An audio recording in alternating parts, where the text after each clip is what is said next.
Bom, boa tarde a todos. Meu nome é William. Good afternoon, everyone. I'm William Prado.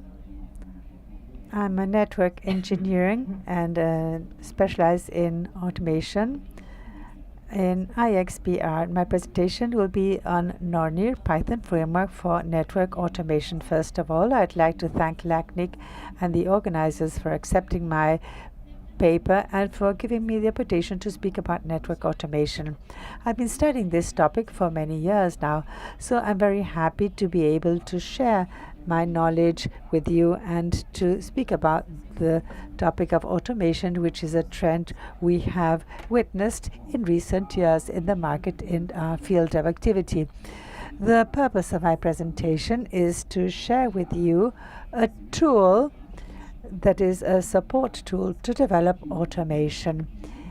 In the community, we see that there is a major use of some tools, and Nornir is another way of creating automation with a good performance using Python. So the objective is to show you how this tool works, to speak about its structure, to give you some examples so that you learn about this tool. So what is Nornir?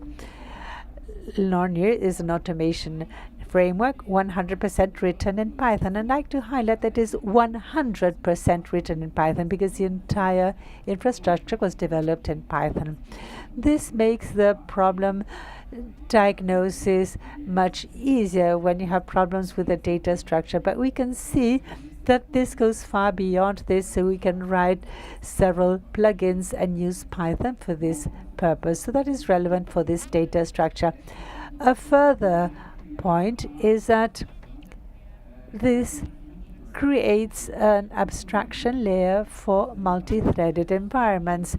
Using Nornir, we can have simultaneous access to several network devices. This leads to rapid results when using Nornir. Another major point that I would like to highlight is inventory management. With Nornir, we can do inventory management both in a static and a dynamic way. I will share some examples with you. The setup of the Nornir framework is quite simple. This is not only because an automation process, but for any Python project, it's always important to have a virtual environment in order to isolate that environment, to do setups of the libraries that are required for the project exclusively. So I create an environment, which is a virtual environment.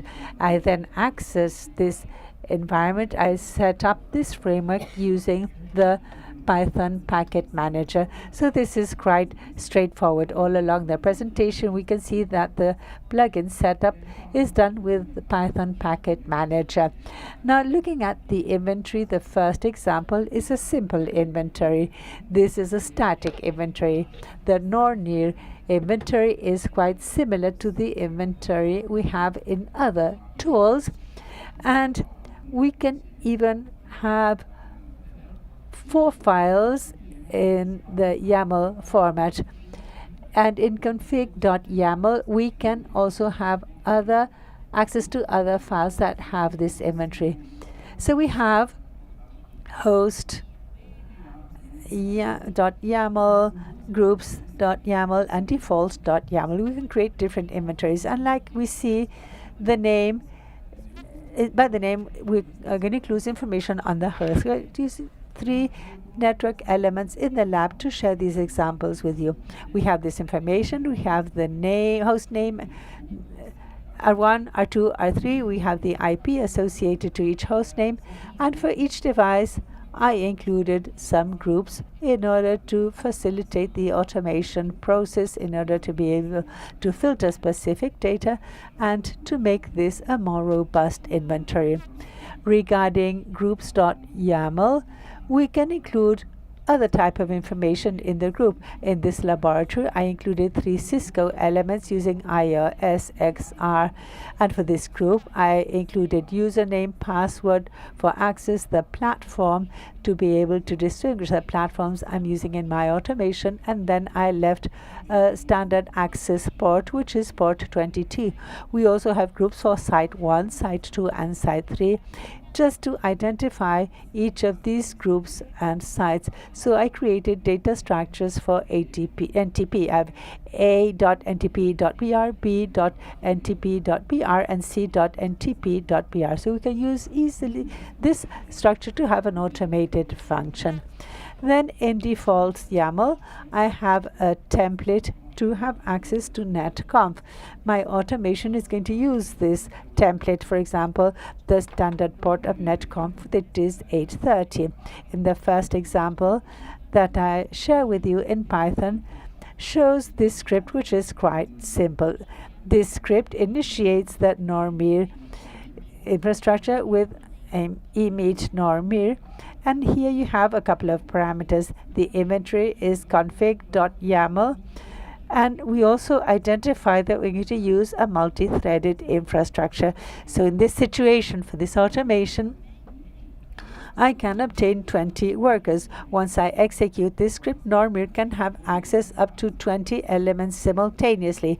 I could increase this number to 50 or 100, and it's always interesting to monitor what we are executing to verify whether this automation is actually working. And we increase the number of workers, we can have a better result or not, because this is not always the case. So it's well worth to supervise this. And this is quite straightforward. So we can start this framework Nornir. Here you can see that with image Nornir, we can store this in a variable called NR. In the NR variable, I have all the information of my inventory. What is my inventory?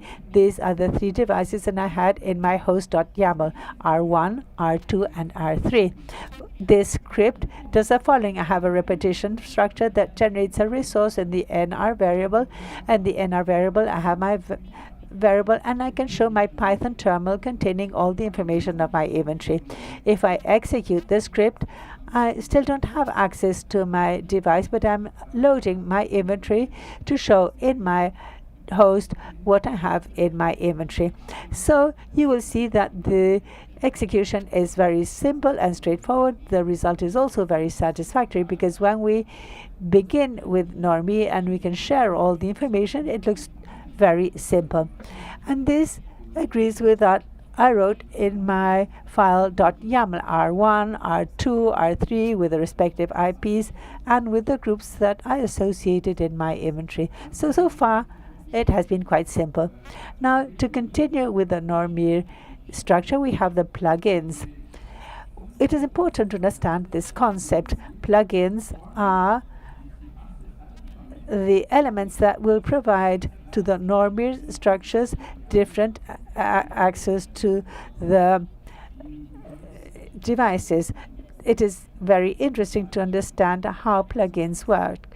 For those of you who don't know what plugins are, this is a code fragment. We're going to add a new functionality to an already existing system using a plugin. So that's the concept, to have a new functionality through a plugin and to include it in the main Nornir structure. That's quite straightforward. Recall that all plugins are installed with a packet manager of Python. Here we have an image of the entire architecture of Nornir, and pay attention to the connection, which is what we have at the bottom. If we wish to create an automation to have access to elements using SSH, we have to find a plugin that uses SSH protocol, and I have to set it up in my infrastructure. But if I wish to use netconf, I have to use a plugin that uses netconf to access the network elements and so on. Another important that I want to highlight is the inventory. This image shows a third part. That third part can be a system that not necessarily are the .yaml files, and then I can have the inventory information. So from the practical standpoint, this could be a netbox, a Autobot, an infra hub, among other systems available in the market. We're going to see some examples using netbox. This is a list, it is a short list, in fact, of the plugins, so you have an idea of what we can use.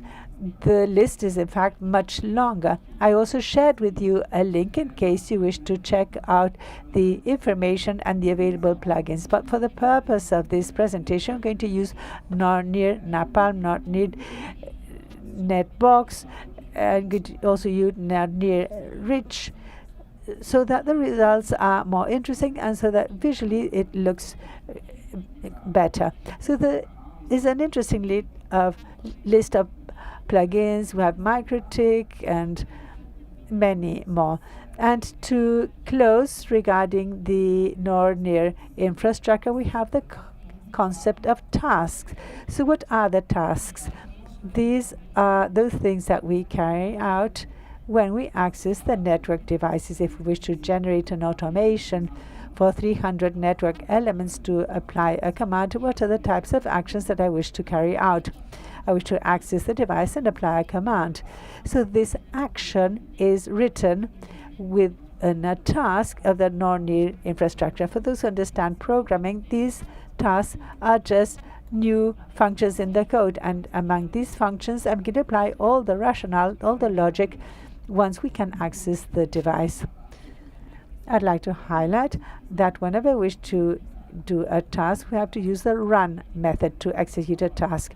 We have the inventory, we apply the run method, and we want to have this task and that other task and so on. I'd also like to highlight one further feature. Whenever we execute a task, this is returned with the code and shows us the result of that task. So we have to see if the automation managed to access a device. It is likely that that was the case, or maybe not. So once we have that result, it can be true or false.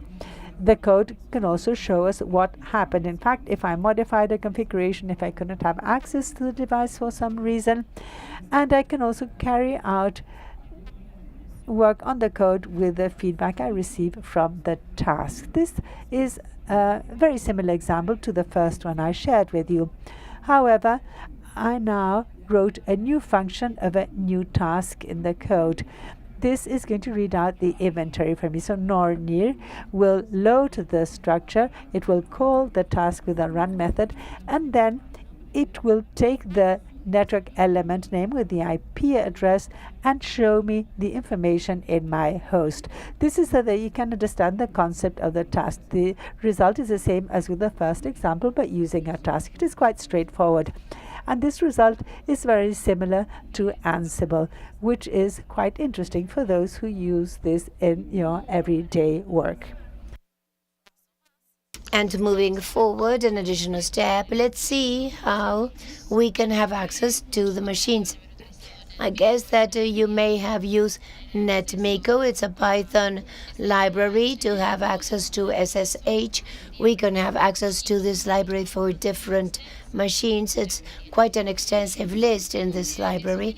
And the idea is to use NetMiko within the Nornir structure. We can use one without the other because it's a Python library, but the idea is to use NetMiko in the multi-threader infrastructure for the inventory and use NetMiko to have the SSH protocol to be able to use a configuration, a command return, a test in the network. So NetMiko is a very popular tool, and I'm going to show you how we can use NetMiko with Nornir. It's very easy if you use Python packets, and it's worth pointing out that from the moment you install NetMiko as a Nornir plugin, you are going to receive some tasks when we install it that were already described by whoever developed NetMiko. We have a comment and transfer. We can transfer files, and a very interesting one is set config or send command. So we can choose the command that we can choose when we are using Nornir NetMiko. Here we have an example to see how it all works. I describe a task, send config, to access the elements of my inventory and to apply a show command. So let's see what the box returned to the library. And so you see, it's very simple. You see the script, it says treatment of exceptions, and if I can have access and it will apply the command. But if I can't access, it will give me a response saying why it couldn't access. So I can send an email, I can send or via Slack or something. And it's very interesting because it's almost instantaneous. I have access to the 3 network elements indicating that a multi-threaded structure and a simultaneous access occurs. We have an idea about the framework working. I'm loading my inventory. I'm using NetMiko for SSH and to have an idea of the code to see how it all works. So now we can understand the structure. We see an example. We use the inventory, the simple and the static inventory, and now we are going to have a netbox as a new piece in this. The idea is not to explain all the features in depth, but a netbox is a tool that will have inventories. We'll no longer have files with IML. Remember that this has the support AP, REST, GraphQL, webhooks, and all that helps in the automation. And the netbox has all the information to create network inventories. Let's see the inventory that we saw earlier. Now I have it in my netbox. It used to be in my AML, and now it's in the netbox, and it has more information.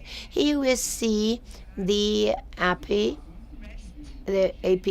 REST, showing that all the information that we see in the front end are also present here.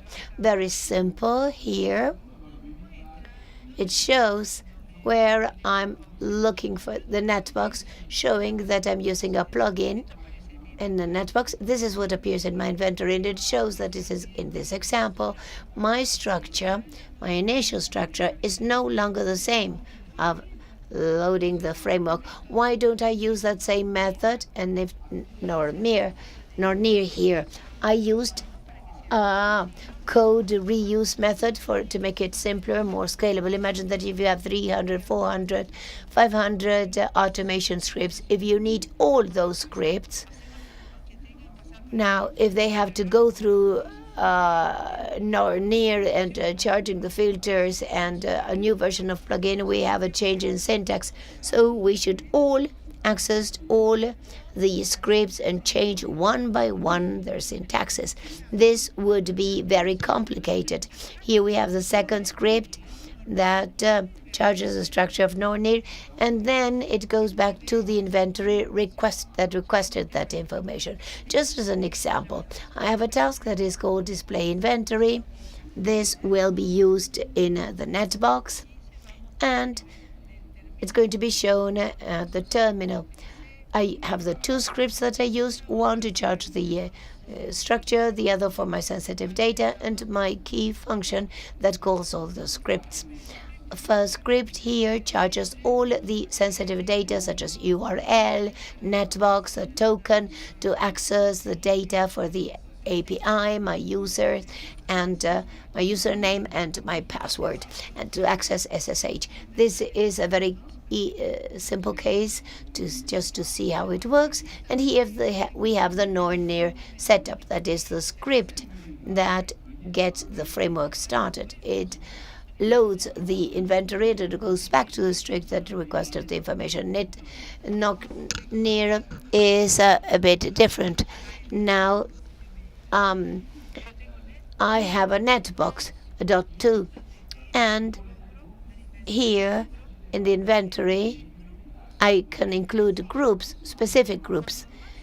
The more information I have in my inventory, the easier it will be for those developing the automation. So it is very important when you're working with automation. In this case, every detail makes a difference. It helps us apply a specific to arrive to a specific. Here, this result is very simple. It will load the results in the netbox and it will show it in the terminal. This gives me an idea of the script that works with the plugin in the netbox. Once again, another plugin of Access, and we are going to talk about Napalm. You may have heard about Napalm. You may use it every day. Napalm comes here to create another abstraction. Look, see that Miko has access, and this returns the data as it's not netbox just applies the command and gives us the output, while Napalm has another dynamic. It comes with the idea of creating methods where we are going to use the library and the data. When we apply a certain command, it gives us back a data structure, and this helps us when we develop automation and when we need to do network tests. Napalm in relation to NetMiko, the list is no longer so long of vendors that we can use. However, for those of you who use Cisco, Huawei, Juniper, Arista, Junos, it's very interesting to be able to use Napalm. Here you have a very good list of methods that you can use with Napalm. Of course, there are other methods available. The idea is to use one of them and a script and to see the results, the output. Notice here the image is not very good, but you can see an output of a method using Napalm. Here we have the data of the network machines structured, key and value. See that here, for instance, I achieved to have a serial number of the network and a pressure and a software. Imagine that you have I want to automate this to see what is the version that I'm going to use and to test it. This list of machines is not available in that version in my script, so Napalm doesn't give me this choice. Here I have an example of Nornir, Netbox, and Napalm using a method called getInterface Napalm. Why? And the result is very interesting. So we realize that the data are in a data structure. We call it a dictionary, JSON, and JSON managed to access a specific interface. We want to get a max of an interface, an IP, why find an error or something specific, and Napalm does that very well, and it provides information in a structured way. That is, it's different from the way NetMiko means.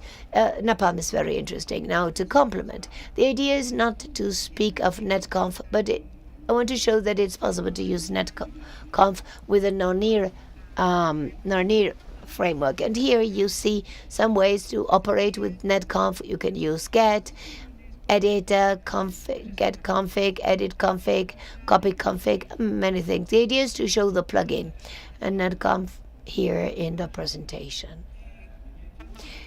Here is by default it returns the data in XML.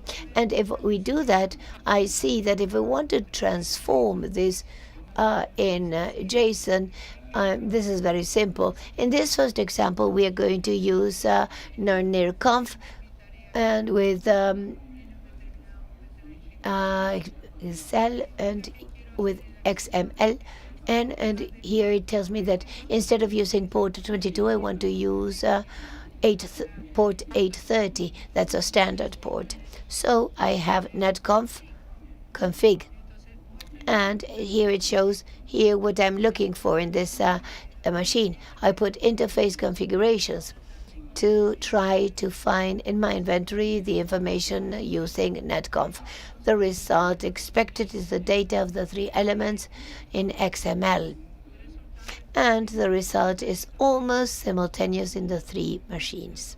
Here we have an idea of how netconf works with Nornir. Very interesting too. Notice that here I want to work with JSON and not with XML for whatever reason. So here in my script, I didn't find it. I think that from 8 to 9 lines, I managed to take the structure of XML using a library with a quick configuration, a Python library that converts it. With very few code lines, I can get that return of netconf in JSON. And here things are more interesting because I want to conduct tests in different systems. It could be a netbox. And so I have all the data in the same structure using the dictionary. So it's very powerful to work with Nornir, Netbox, netconf. And here, as you like it, you can use with XML, JSON, or other data standard.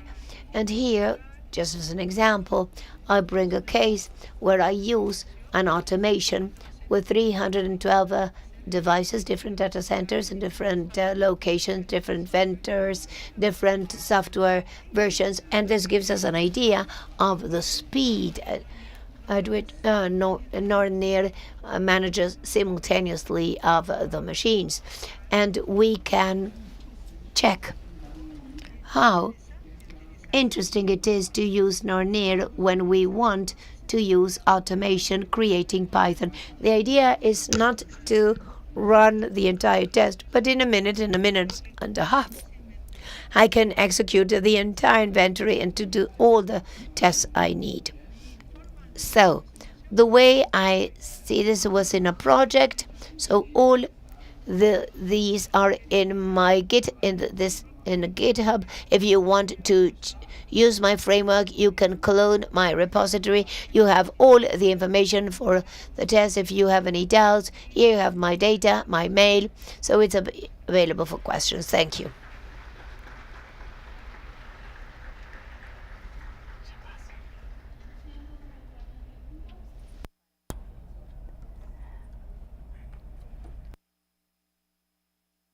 Any questions? Do you have any questions from the remote participants? Everything very clear. Thank you. Well, I have a question over there. Yes, go ahead. As nobody asked any questions, I'm going to ask him. I'm Pedro. Python has an issue with the threads because normally everything is executed in the same CPU. In this test that you conducted, these 312 queries, even if they are bound, they can have a large amount and can generate congestion of a single CPU. Did you conduct any tests to use using several CPUs? Well, in fact, I used multiple processes with Nornir. I also used the host core. The virtual machine had 4 cores, so I used the 4 cores from that machine. I thought about it already, and Nornir, in fact, does provide this support. You can use one single core or multiple cores.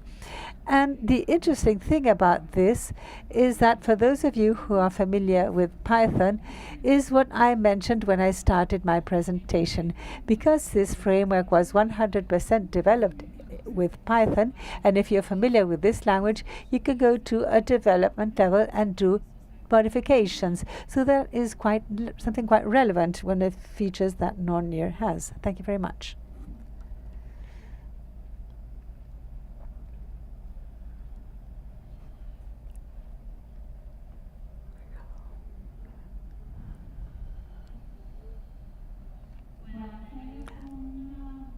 I'm going to make some announcements before we go to the break. Thank you very much for your participation in